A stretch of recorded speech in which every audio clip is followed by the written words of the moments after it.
It all starts with the story of Hallel the light-bearer, a tale of immense beauty and tragic downfall. It's one of the most important yet misunderstood stories in the Bible, answering some of life's toughest questions.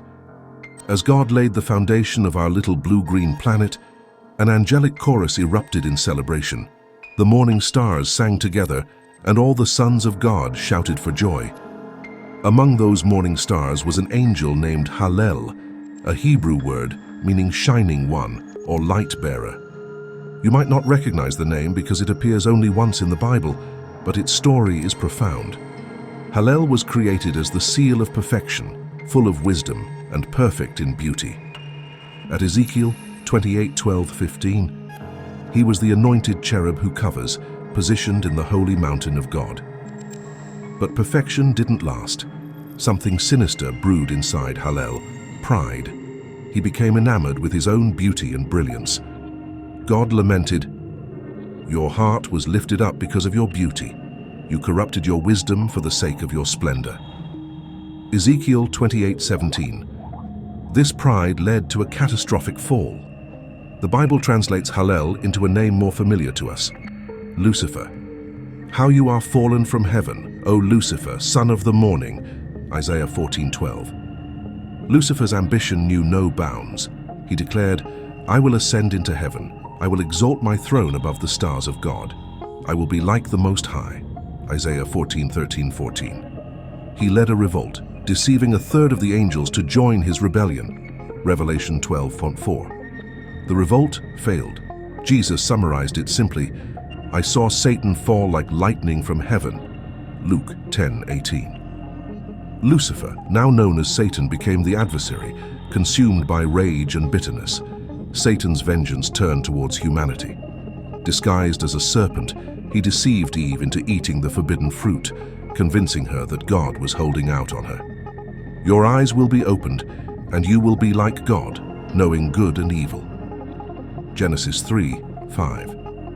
Adam followed, and through their disobedience, sin entered the world, as in Romans 6:23. For 6,000 years, Satan has perpetuated this deception, convincing people that God's ways are restrictive and that true happiness lies elsewhere. We live on a spiritual battlefield, with Satan and his demons relentlessly working to distance us from God. Your adversary, the devil, prowls around like a roaring lion seeking someone to devour, 1 Peter 5:8. But God hasn't left us defenseless. He provides us with the armor of God to withstand Satan's schemes, Ephesians 6:11.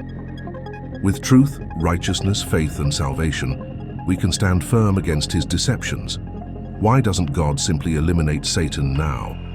Because God has a greater plan. Satan's existence and actions serve to test and refine our faith, much like gold purified in fire.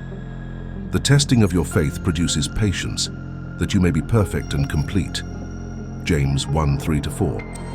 Every trial, though initiated by Satan, is used by God to perfect us.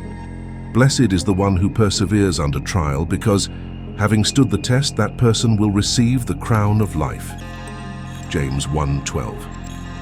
The story isn't over. Christ will return, and Satan's final defeat is certain. He will be bound for 1,000 years, unable to deceive the nations any longer, Revelation 22:3. Imagine a world free from Satan's influence, a time of unparalleled peace and prosperity. This is the future God has promised. Satan's fall is not the end, but a step towards a greater purpose. One day his deceptions will cease, and we will experience the fullness of God's plan, a plan for hope, purpose, and peace. Thank you for watching. Stay vigilant, stay faithful, and remember, the light always triumphs over the darkness.